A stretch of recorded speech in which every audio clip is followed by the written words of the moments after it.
Chers amis, frères et sœurs en humanité, chaque jour qui passe, chaque année qui s'écoule, des millions, des milliards de personnes entendent parler de l'islam. Le mot résonne dans les médias, sur les réseaux sociaux, dans les conversations de quartier. On le murmure, on le crie, on l'associe parfois à des images qui n'ont rien à voir avec son essence. Mais, et c'est là le paradoxe tragique, très peu d'entre nous prennent réellement le temps d'écouter le Coran lui-même, de le lire, de le ressentir, de laisser ces versets s'épanouir dans le silence de l'âme. Aujourd'hui, je vous invite à ce voyage. Non pas un voyage physique, mais une immersion profonde dans le cœur du livre, là où les mots vivent et respirent. Je veux prendre le temps d'écouter, de lire, de ressentir. Car le Coran n'est pas un texte clos, réservé à une élite. Il s'adresse aux hommes, à tous les hommes, à toutes les femmes, qu'ils se revendiquent croyants ou non. Il est une lettre ouverte à l'humanité. Et oui, il parle des non-musulmans, mais il en parle d'une manière si différente de celle que l'on caricature sur les plateaux télévisés, si éloignée des slogans réducteurs. Je suis agrégé en grammaire arabe, philosophe musulman, français de cœur, profondément attaché à ma patrie. Et aujourd'hui, avec la simplicité du poète et la rigueur du grammairien, je veux vous révéler ce que dit vraiment le Coran, loin des amalgames, au plus près de la vérité. Commençons par un mot qui, plus que tout autre, a été brandi comme un anathème, un signe de division, le mot kafir, kafr. Dans l'imaginaire populaire, il évoque l'infidèle, le mécréant, l'ennemi absolu. Mais arrêtons-nous un instant sur sa genèse linguistique, sa véritable âme. Le mot kafir est d'abord un mot profondément enraciné dans la terre et dans la vie quotidienne. Il vient de la racine trilitère kfr, qui signifie couvrir, dissimuler, refuser de reconnaître. Avant l'islam, un kafir était un paysan. Oui, un paysan. Pourquoi ? Parce qu'il est celui qui recouvre la graine de terre, qui la cache dans la terre pour qu'elle puisse germer et donner vie. Le sens premier est donc celui de l'acte de recouvrir, de dissimuler. Alors, quand le Coran utilise ce terme, il ne le fait pas pour jeter l'opprobre sur tout non-musulman. La traduction par mécréant ou infidèle est, à bien des égards, une trahison de la subtilité de l'arabe coranique. Le kafir du Coran ne désigne pas l'ensemble des non-musulmans. Il désigne spécifiquement celui qui, après avoir été confronté à la vérité avec clarté, celui qui a perçu la lumière de la révélation, choisit délibérément de la rejeter, de la dissimuler, de la couvrir sous le voile de son ego ou de son entêtement. C'est celui qui refuse de reconnaître ce qu'il sait, au fond de lui, être juste. Un juif sincère, vivant sa foi avec piété et amour de Dieu, un chrétien fervent, dont le cœur rayonne de la lumière du Christ, ou même un chercheur de vérité, agnostique ou athée, dont l'esprit est ouvert et en quête de sens, sont-ils des kafirounes au sens coranique? Absolument pas. C'est une injustice monumentale, une erreur théologique et humaine, que de jeter toutes les nuances de l'humanité dans un même panier, celui de l'hostilité et du jugement hâtif. Le Coran invite à la perspicacité, non à l'amalgame. Voici un des versets les plus cités, les plus déformés, les plus utilisés pour attiser les flammes de la discorde. Ne prenez pas les juifs et les chrétiens pour alliés. Coran 5, 51.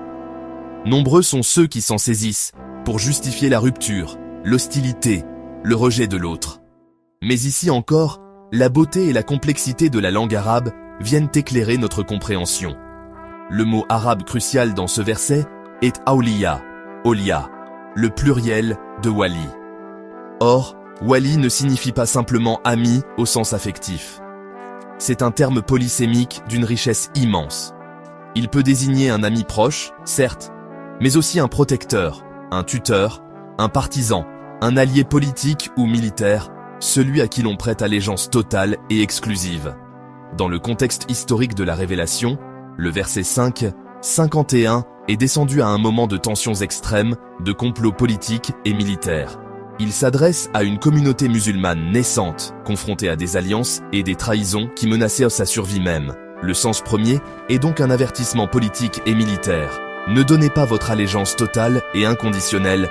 Ne confiez pas les rênes de votre sécurité et de votre souveraineté à des groupes qui, à ce moment précis, étaient en guerre ou en opposition manifeste avec vous.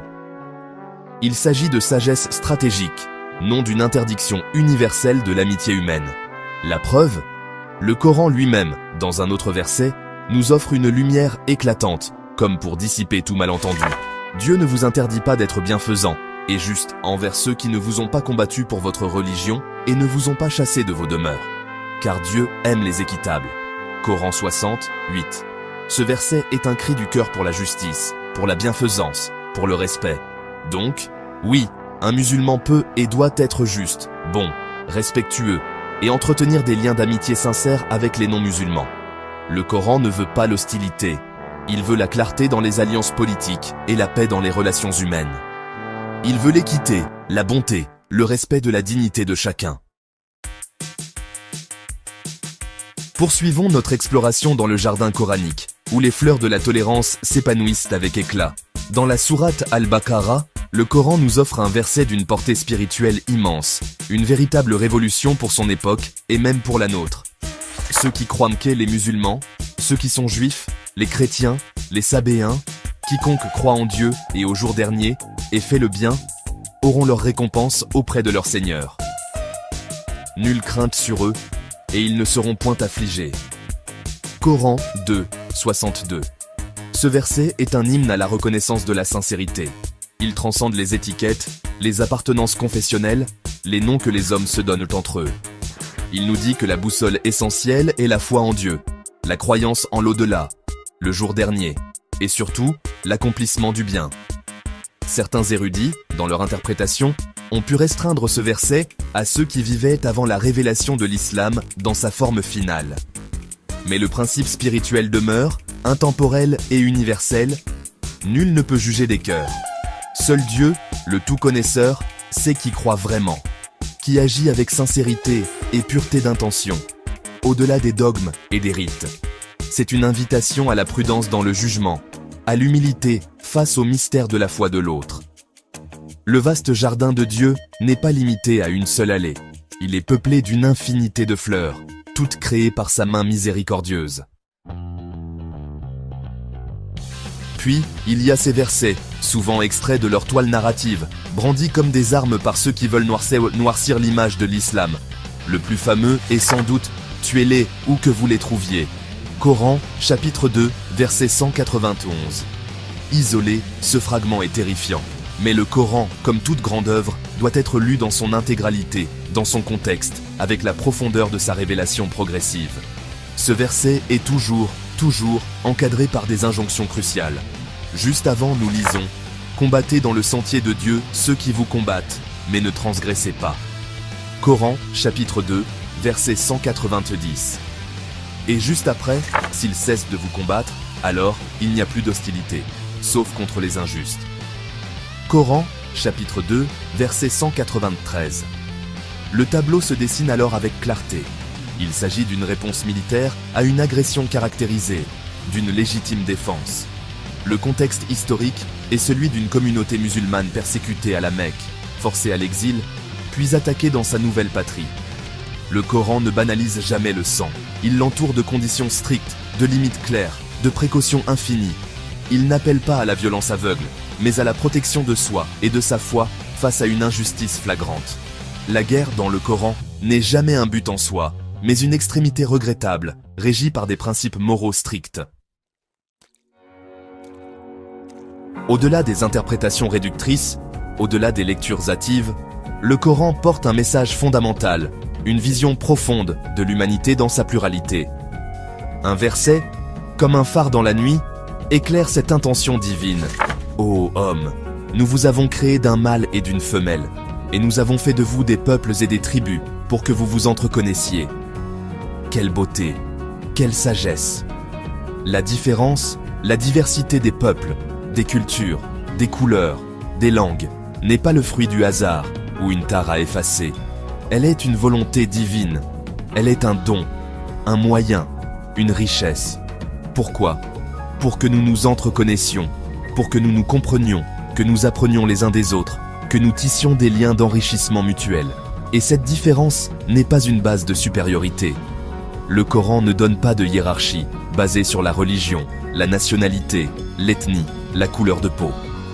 La seule véritable supériorité, la seule noblesse, est celle du cœur, celle de l'action juste, le plus noble d'entre vous, auprès de Dieu, est le plus pieux. L'islam, dans son essence la plus pure, appelle à la rencontre. Pas à la haine, pas à la domination, mais à la justice, à l'honneur, à l'équilibre dans les relations humaines. Il nous invite à voir l'autre non comme une menace, mais comme un miroir, une part de cette grande tapisserie qu'est l'humanité. Aujourd'hui, en cette France que j'aime et à laquelle je suis viscéralement attaché, beaucoup de musulmans vivent entre deux peurs sourdes. La peur d'être mal vus, de se voir constamment renvoyés à des caricatures et des amalgames, et la peur d'être trop silencieux, de laisser la parole aux extrêmes qui ne représentent ni notre foi, ni nos valeurs. Mais nous, les musulmans de France, fils et filles de cette République, nous avons un devoir. Le devoir de nous lever. Non pas avec la colère, mais avec la douceur de la parole juste. Non pas avec l'ignorance, mais avec la force du savoir. Non pas avec la soumission, mais avec la dignité de celui qui connaît sa foi, et la porte avec fierté. Le Coran, mes amis, n'est pas un livre de haine, c'est un livre de lumière. Il ne parle pas des non-musulmans pour les exclure ou les dénigrer, mais pour nous rappeler que chacun, qu'il soit croyant d'une autre foi ou non, a une conscience, un cœur, une histoire. Et ce cœur-là, cette intention profonde qui l'anime, seul Dieu la connaît. Seul lui juge. Notre rôle est de semer la paix, la justice et la compréhension. Alors, que dit vraiment le Coran sur les non-musulmans? Il parle d'hommes, il parle de vérité recherchée, il parle de justice à rendre, il parle de paix à construire. Les versets du Coran ne sont pas des balles tirées à l'aveugle pour blesser, ce sont des miroirs. Et celui qui les lit avec colère, avec haine dans le cœur, n'y verra jamais la lumière. Il ne verra que son propre reflet déformé. Mais celui qui les lit avec un cœur ouvert, avec le désir de comprendre, verra que même ceux qui ne nous ressemblent pas, même ceux qui ne partagent pas notre voie, sont appelés, eux aussi, à la paix, à la dignité, à l'amour divin qui embrasse toute la création. Puisse la paix de Dieu vous envelopper, vous et ceux que vous aimez. Assalamu alaykoum, que la paix soit sur vous.